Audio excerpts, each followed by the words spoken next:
Good morning, everyone from the Chinese Special Administrative Region of Macau. I've just gotten off the ferry from Hong Kong and I have about 7 hours here. So in that time, we're gonna see and do as much as possible and see everything that this former Portuguese colony has to offer.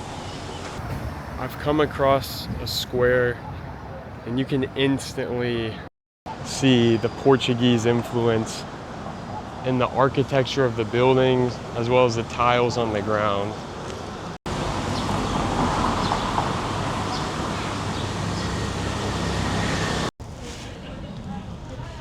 The Portuguese first arrived here in the early 1500s and then they officially settled in the late 1550s by paying rent to the Ming Dynasty in order to establish their settlements. And you can look all around and it feels like we're in Lisbon.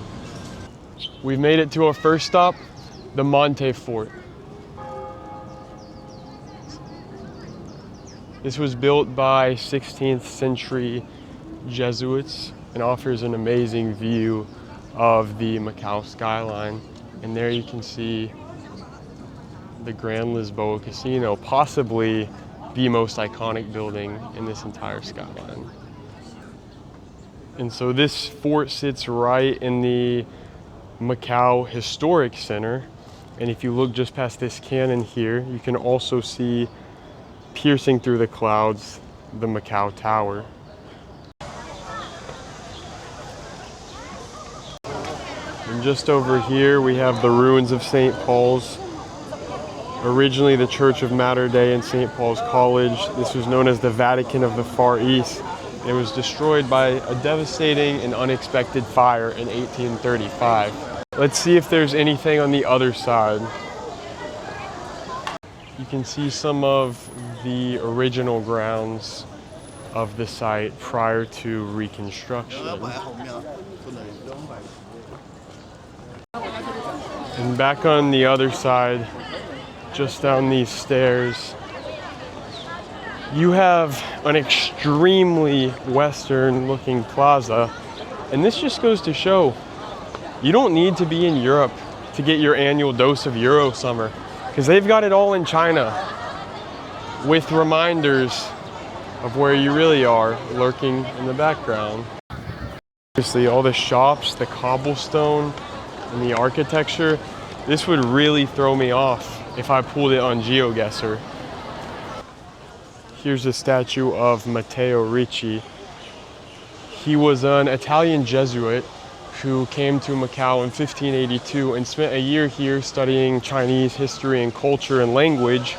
And then he got permission to enter the mainland and he began establishing a network of churches, spreading Catholicism throughout the mainland. The reason I wanted to show this is because the Portuguese especially use Macau as a hub to spread Catholicism, not just through China, but all throughout East Asia, launching missions to spread and convert. And you can see this impact all throughout China, even today, with all kinds of churches and religious monuments.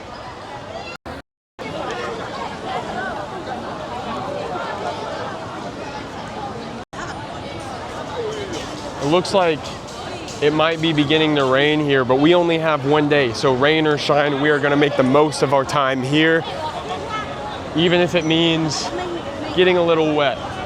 I feel like since I'm here, it's only appropriate for me to get a pastel de nata.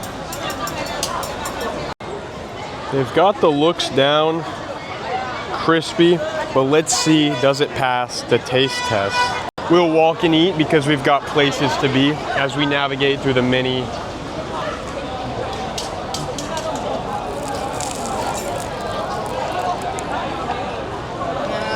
Very good, nice crispy outsides with a very fluffy egg-based center. warm as well. Tastes just as if I was in Portugal. And now it is getting very crowded up here. I don't know if that means there's something to see or what, but we're gonna follow the crowd and see what's up. It's beginning to rain a little bit. Might need to take cover, possibly find something to eat, as I'm already eating this. I don't know where they all got them from, but everyone just pulled an umbrella out of their inventory, and I guess I'm the one guy who didn't get the memo as I utilized this nice awning. Well, we might actually be pinned a little bit here.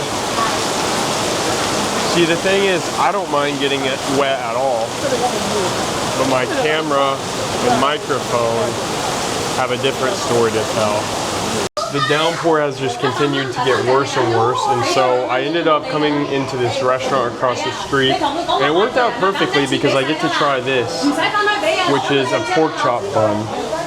This is a fusion food with both Portuguese and Chinese influence, and it's essentially a pork chop that's marinated in soy sauce as well as different spices and even wines. And you'll notice it still has the bone in there. It's inside of this Portuguese piggy bun, and we're gonna give it a try.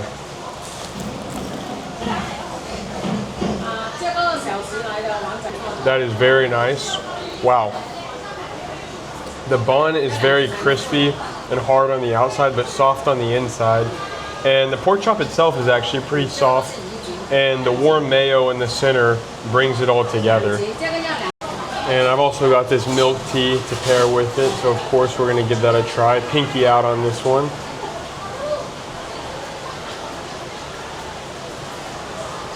Very nice, nothing too crazy, but refreshing. I went on to devour my food. They say Macanese is one of the very first fusion cuisines. And now, as the downpour continues, I've wandered off into the Nike store to stay dry and look around. I cannot believe that they'd put France, Brazil, and England on display, but not the United States of America. The GOAT. Kyrie. Still pains me to see Luka as a Laker. This Nike store is 5 floors tall. This is one of the biggest Nike stores I've ever been to. Very wide selection.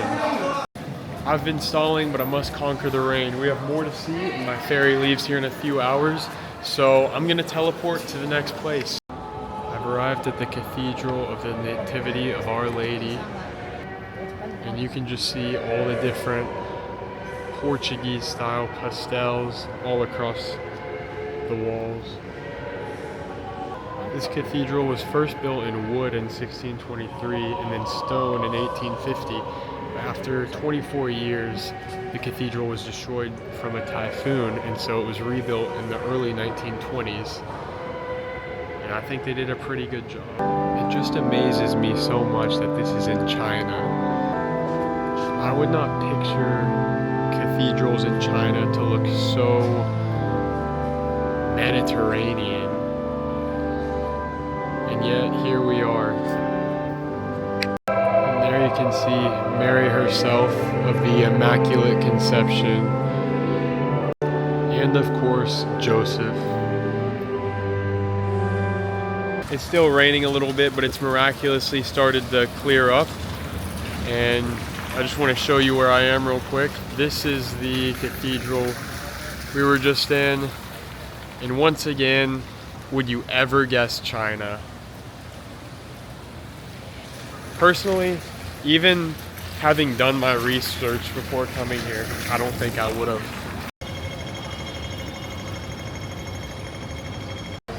Ladies and gentlemen, the Grand Lisboa.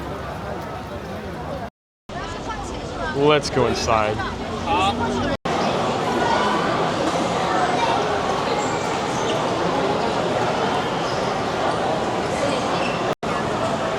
I don't know what this thing is, but everyone's taking pictures of it.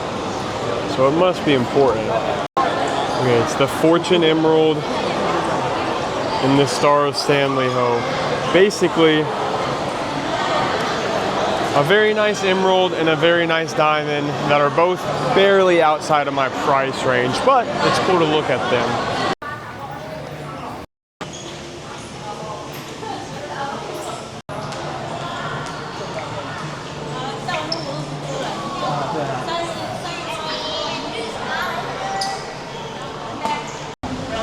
That was the Grand Lisboa Casino. And a fun fact, Macau is actually the only part of China where casino gambling is legal. Unfortunately, I was not able to record this casino floor in there, but the blackjack minimums were 500 Hong Kong. Since I wasn't able to record, I missed the part off camera where I won 20 blackjack hands in a row, but I guess you'll just have to trust me on this one. We're gonna make our way on over to the inferior Casino Lisboa. Poor little guy, not even bad looking, gets brutally mugged. What can you do?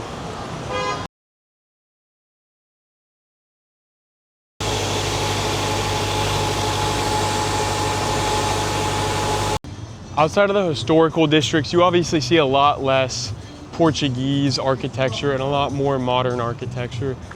But this is still really pretty. And if you look on the ground, you notice there's no trash to be found anywhere. It's extremely clean. And there's casinos just everywhere.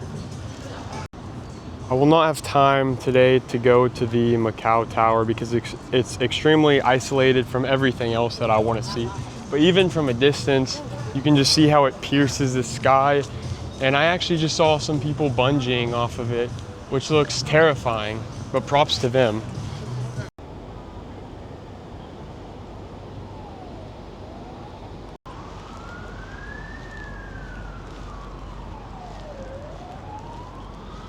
It's funny, a lot of shopkeepers and restaurant owners here try to get my attention by talking to me in Portuguese at first, and then when I clearly don't understand, they switch to English.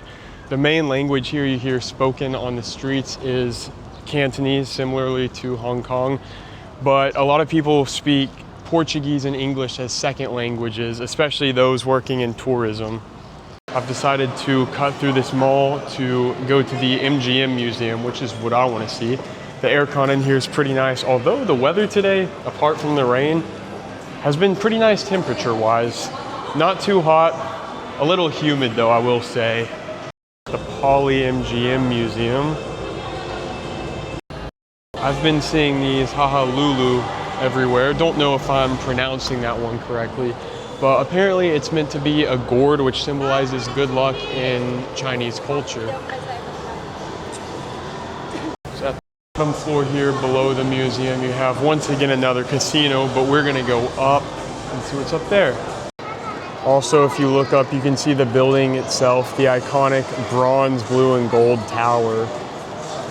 Up here's the museum itself. I'm not gonna have time to go in there, but I do wanna point out, if you look on the sides, you can once again see the architecture brought here by the Portuguese. And on this side, you have Venetian style architecture. It's also worth noting that the gambling age here is not 18, but 21. And the only valid form of identification, if you're a foreigner, is your passport. And here you can see the actual building itself that we were just at the bottom of. Casino there, casinos everywhere. It's almost like if you were to go to Hong Kong and replace every 3 7-Elevens with one casino, this would be the product.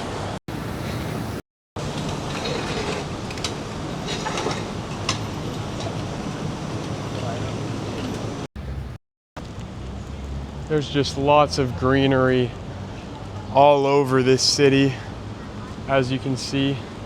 It almost reminds me of Singapore in that regard. I've now made it to my very last stop in Macau, and that is Fisherman's Wharf. And right off the bat, it feels like we're in ancient Rome right now. Now this was actually built only about 20 years ago on mostly reclaimed land, which was sinking into the ocean. And here you can see an amphitheater modeled after the Roman Colosseum. You can see some of the other white Mediterranean style buildings in the back, right along the harbor. Here's the outside of the Roman Colosseum with the Sands Casino in the background. How cool. It's not technically antique architecture, but even still, the blend of the old style with the modern glass and metal is done very well here, and I'm very impressed. This is something cool I want to show. It's escalators that only go when they detect motion. I don't know why that's not more normalized around the world, but I had never seen it before. And there in the outskirts, you can see a bit of brutalist architecture. As I prepare to return to Hong Kong, I just want to thank you all very much for watching this video. It's been a huge privilege to come to Macau and get to see this very unique fusion of cultures just 27 years after Portugal handed the land back to China. Feel free to tell me what I missed. I was only here for 7 hours, so I tried to see as much as I possibly could, and I think I did a decent job, but feel free to tell me what I might have missed. And if you enjoyed this content, feel free to like and subscribe. In my next video, I'll be going to Chongqing, the cyber city, so stay tuned for that. Thank you all very much.